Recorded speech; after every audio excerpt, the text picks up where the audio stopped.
Capítulo 31. Raimund dormiu com tranquilidade ímpar. Viu-se outra vez junto a Lamesh e Khennefer, em local futurista e belo, cheio de velhos conhecidos e amados companheiros de quem não tinha conhecimento em estado de vigília. Manuseavam animadamente aparelhos que levariam milênios para chegar à Terra. E de novo a mulher, que parecia translúcida, falou-lhes com voz suave. Força, viajores! A resignação e o amor ao degredo os fizeram merecedor do prelúdio da volta definitiva, que não tardará. Regozijem-se, estão em casa, e estarão em definitivo ainda mais cedo do que imaginam. Irmã, minha estada na terra é finda? E não deveria, depois de tantas vivências, de erros e acertos, de lutas acerbas, lágrimas e sorrisos? Fez do cruel e impiedoso Khufu o amado e amoroso Raimund. Deu sua contribuição para um governo mais justo e humano que devia ao Egito. Restabeleceu tantas coisas entre os antigos inimigos e até mesmo contribuiu para que Proteu e Caia, comparsas milenares em atos escabrosos, ensaiassem as primeiras notas do dom supremo de amar. É mais que justo o prêmio que receberá de retornar ao orbe querido, junto à alma de sua alma, onde o pão não carece mais de suor no rosto, as viagens não são sofridas e as dores se atenuam mais facilmente. O orbe onde o bem sobrepuja o mal e o amor é maioria, onde as portas são cerradas apenas para proteger da brisa noturna e não de um irmão que nos pode machucar. Aqui, irmãos não se machucam, não se roubam nem se prejudicam. Eles já se amam. A bem da verdade não é o paraíso segundo a visão cósmica universal, mas tendo a Terra como ponto de vista, é bem mais que isso. O sábio grego chorava copiosamente ao ver Amonete caminhando devagar em sua direção, trajada como a sacerdotisa do templo perdido. Estreitando a amada nos braços, sentiu felicidade tão gigantesca que parecia crescer, expandir-se e explodir em partículas de pura luz.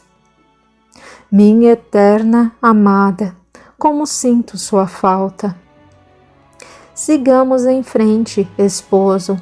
Breve estaremos reunidos em casa. Como tem sido sua vida?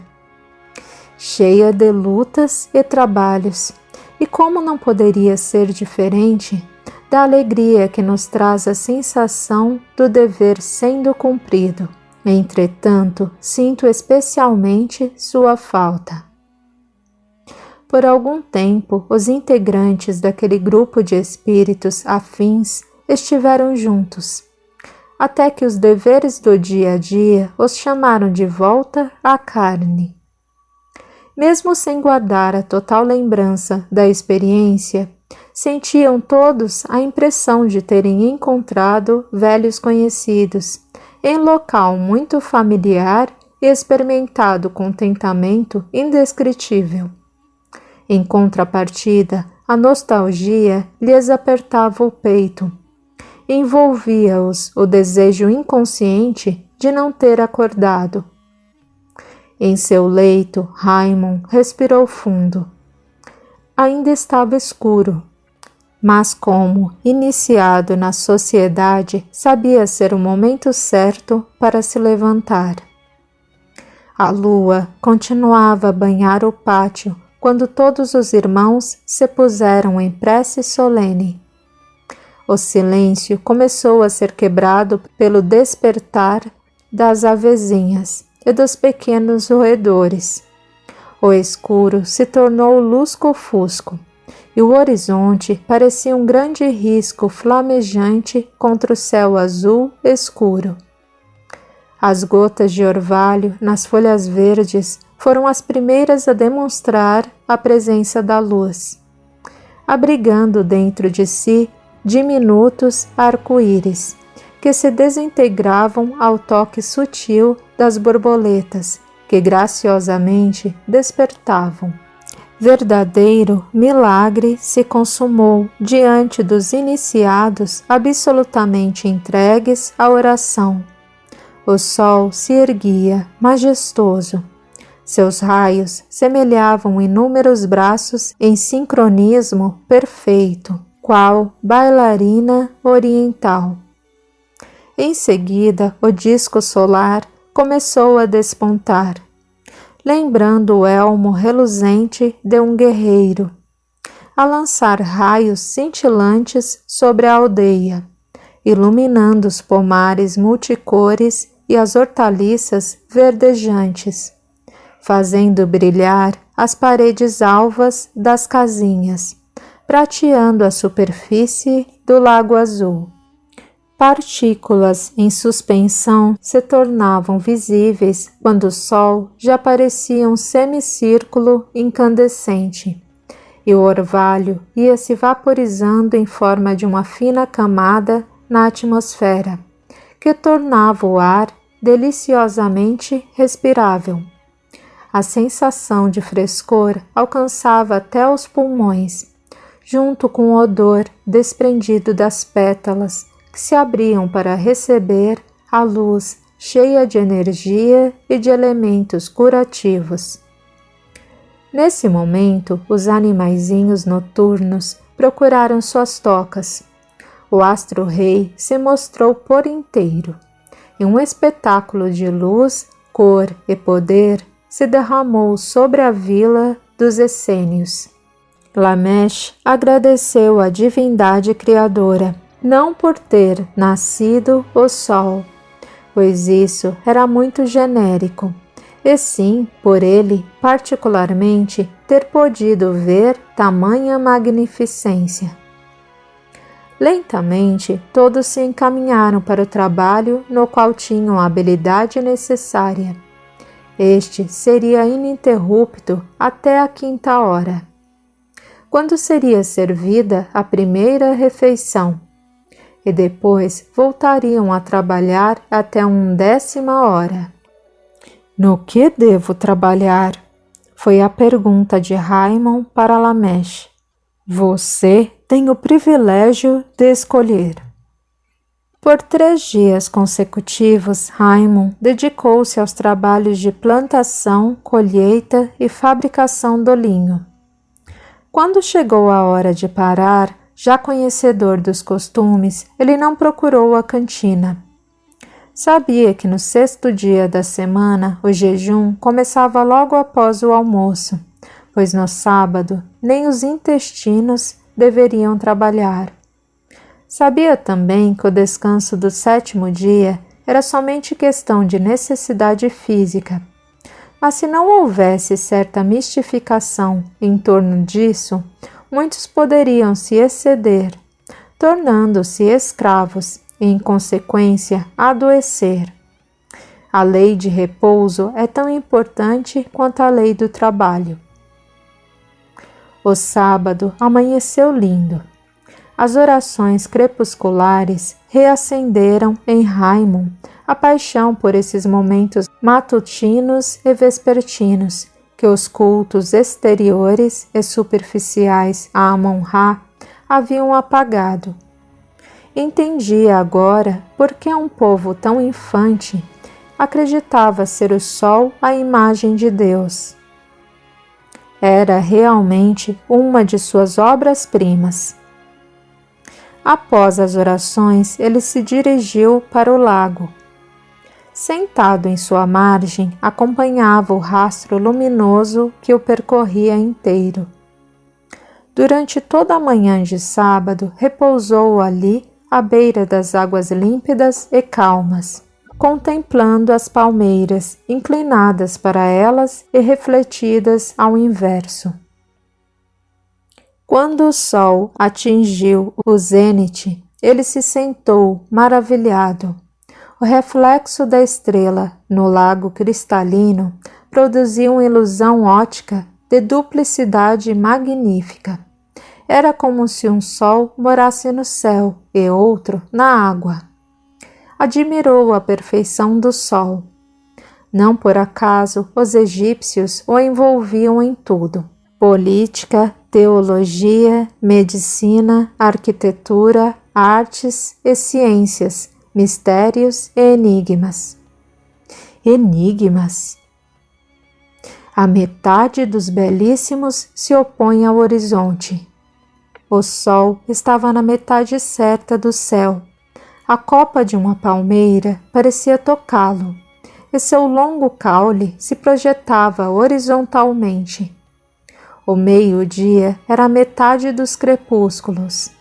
Espetáculos belíssimos, por sinal. Raimund correu eufórico ao encontro de Lameche. Mestre, acho que desvendei o enigma.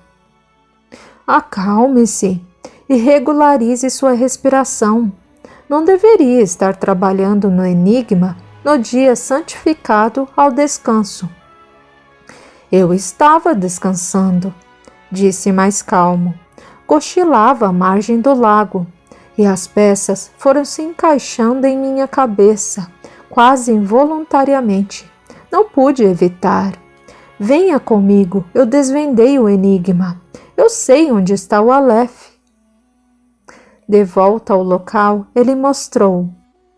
A metade dos belíssimos é o zênite, que é a metade dos crepúsculos. Olhe para esta palmeira. Ela se volta para o meio do céu e para o horizonte, formando em seu vértice um ângulo quase reto. E em que a árvore pode ajudar quando sabemos estar o Aleph tão longe daqui? Não imagino que esteja aqui. O formato da palmeira apenas serviu para que eu visse que se do deserto sem montes opusermos o meio do céu ao horizonte, teremos um ângulo reto. Juntando isso à informação que tive de Cafré, de que o Aleph foi guardado dentro de uma pedra ocada por um artesão, a pedra deve então ter esta forma, a de um ângulo reto ou uma pedra angular. E se cada recinto normalmente tem 4 cantos, uma menina entre as 4 se esvaziou. Lameche citou quase afônico, estupefato. E posso até dizer que sei qual dos 4 meninas, entre aspas, se esvaziou. Pois diga. É a pedra que está no segundo canto à esquerda de quem entra no templo. Claro, o leão, símbolo da tribo de Judá, tem as patas em posição de louvor para esse lado, ser desenhado no chão em frente a quem entra. Exatamente. Colocando o desenho do leão à nossa frente, não importa em que posição sigamos, ele estará com as patas voltadas à nossa esquerda e para o alto, ou seja, a segunda pedra à esquerda de quem entra. O grande Logos já tem seu material didático. Bendito seja o mestre supérfluo ao discípulo. Amigo, parto agora mesmo em busca da relíquia. Aconselho que parta amanhã. Assim terá ajuda de outro membro. Hoje será difícil alguém fazer algo por se tratar do sábado. Certamente é o mais sensato, e posso dedicar o restante do dia para aproveitar sua companhia. Como pretende empreender a viagem? Volta a Tebas ou segue pelo deserto? Não posso voltar a Tebas. Como Hakor deseja o Aleph, não pode saber que descobri onde está, ou exigirá sua posse, e se assim for, toda a luta terá sido inglória. Partirei daqui para Mênfis, e de lá novamente para cá, onde espero deixar o Aleph a seus cuidados. Só então irei para Tebas. O 7º dia, santificado para os judeus, terminou com suaves brisas vindas do lago e as orações feitas ao pôr do sol. Raimon agradeceu intimamente pelo privilégio de fazer parte de tão grandioso plano, bem como por ter o Aleph sido descoberto antes da decadência total do Império e do êxodo da comunidade dos futuros essênios rumo à Palestina. O céu avermelhado, em contraste com o verde do pomar, era beleza de encher os olhos, e o sábio grego sentiu o peito opresso. Atravessava um momento difícil, tinha saudade de seu paraíso perdido, entre aspas, e sofria a falta de pessoas queridas dele apartadas, como sua amada Nájila.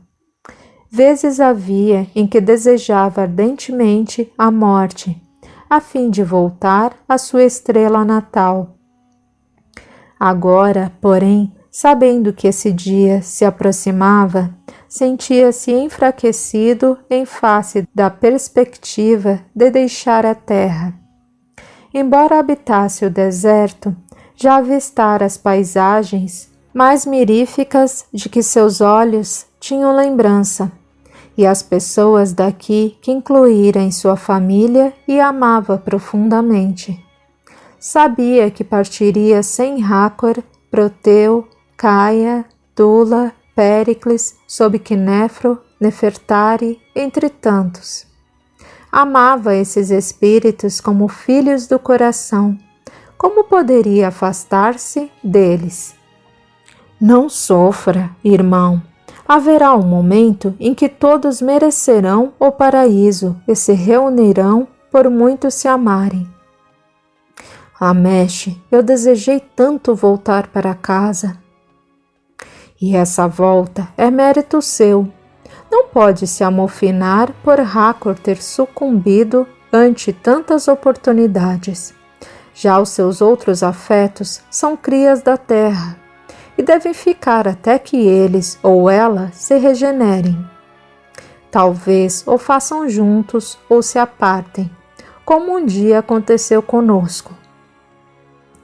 E quanto ao Logos cósmico, eu queria muito estar com ele, mesmo sabendo ser tão difícil colocar à prova nosso monstruoso ego, como disse. Querido irmão, sei bem do sentimento que o assola. O fato de saber onde está o Aleph e a iminência de recuperá-lo infunde-lhe a sensação de dever cumprido. No entanto, não precipite as coisas. Ainda não temos a relíquia em nosso poder. Vamos repousar e deixar que cada dia resolva seu próprio problema. Abraçou-se ao discípulo e foram para os seus aposentos. Na manhã seguinte, logo após as orações, Lameche apresentou a Raimon o rapaz de nome Éber, que iria com ele até Mênfis. Éber é dotado de inteligência e valores privilegiados. Será boa companhia para proveitosos diálogos. É também dono de força física descomunal, mas muito bem direcionada. Raimon pensou no irmão caçula, em seu braço poderoso e indômito.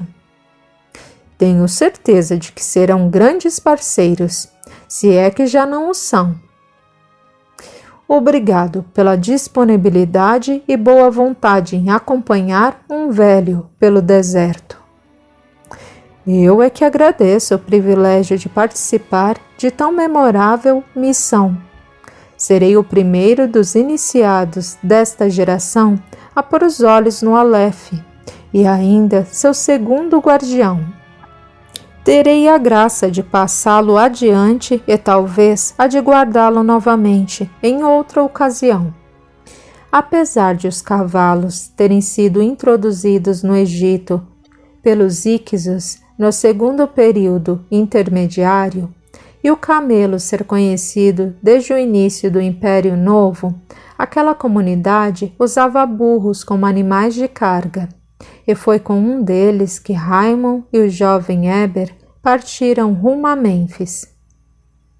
Na primeira parada, onde tomaram frugal refeição, o sábio constatou que, apesar do rosto imberbe, o rapaz era bem mais velho do que se poderia conceber. Dele ouviu que os membros da comunidade vinham de outro orbe, ou paraíso, como diziam alguns judeus, mas que entre eles havia ainda duas classes de imigrantes, aqueles vindos em missão e outros com o objetivo de redenção. Todavia, por se tratar de forasteiros no orbe e devido ao nível intelectual, eles se atrairiam sem apelação, e os segundos teriam a oportunidade de aprender com os primeiros a usar para o bem o conhecimento adquirido. Quando isso acontecesse, os segundos poderiam voltar ao seu plano de origem e seguir o curso da própria evolução. Já os primeiros só voltariam ao lar e ao seu posto quando a grande estrela ou logos planetário estivesse entre eles. A partir desse dia, a comunidade começaria a se extinguir, sem que perdesse o Aleph. Este deveria ser enriquecido por ditos efeitos dele e ficaria para a posterioridade. Isso explica o que você disse sobre deixar o Aleph e tornar a pegá-lo em outra ocasião? Exatamente. Segundo se calcula, teremos tempo de ir e voltar algumas vezes antes de ele chegar. Isso se realmente eu for parte dos primeiros. Tem alguma dúvida a respeito? Sim, e quantas são, Senhor? Quanto a mim, não tenho a menor dúvida de que sou parte dos segundos e estou aqui em processo de redenção, por não ter merecido o paraíso. Baseado em acontecimentos de sua vida, Lameche conta muito sobre você. Digo que deve estar de partida. Certas revelações que venho tendo nesse sentido me dão motivos para acreditar que alguns de meus pares já regressaram.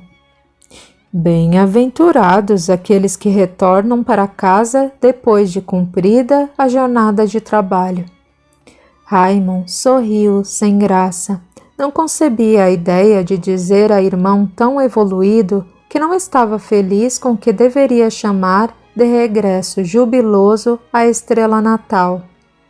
Não obstante, o rapaz parecia penetrar no mais íntimo pensamento do grego. Estou enganado ou se mostra apreensivo? Não sei responder a essa pergunta. Embora sinta saudade dos seus afins, já se apaixonou pelos terráqueos. Sim, e por mais que eu os ame e eles a mim, meus pares degredados não precisam de minha presença como os daqui. Afora as questões do planeta. Estou aqui há pelo menos 2000 anos, e se não tivesse amor pelo planeta, seria um insensível. A maior problemática é ele, o grande Logos. As chances de me encontrar com ele serão muito remotas. Encarnado, eu diria quase nulas. Esse quase, entre aspas, é só para não deixar mais aflito meu coração? Resta o convite ao crescimento para encontrá-lo em espírito. Quanto tempo acha que eu levaria para isso?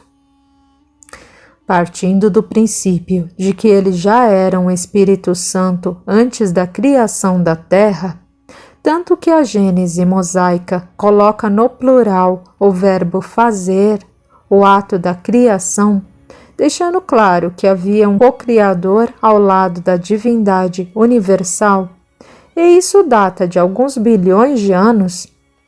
Quer mesmo essa resposta? Não. Esteja em paz, Raimon. O espírito dele envolve a terra inteira, em todas as dimensões. Envolve você também. Eu sei, irmão. É que pouco evoluído que sou, queria algo mais ostensivo se tratando dele. Não chego a desejar ser um de seus preceptores, tampouco um dos colaboradores diretos que imagino terá. Eu seria o mais feliz dos homens se pudesse estar com ele em carne e osso, nem que fosse por um átimo. Tocar o vaso que guardará tão fabulosa inteligência, sentir a energia desse gigante, ainda que aprisionado em invólucro grosseiro. Seria um momento íntimo entre ele e eu, que assim poderia por toda a eternidade dizer para mim mesmo: ele assumiu nossa forma, nossos incômodos e dores. Ele nasceu na terra e eu estava lá. Eu fui testemunha de um acontecimento que marcou o fim de uma era e o início de outra. Eu vi o Logos fazer-se homem, diminuir-se até nós e viver conosco. Ah, Éber, eu queria tanto. Não chore, espere e confie. Cada um tem exatamente o que merece e precisa. Caminhemos. O sol já se faz menos inclemente e temos um longo trajeto até Mênfis.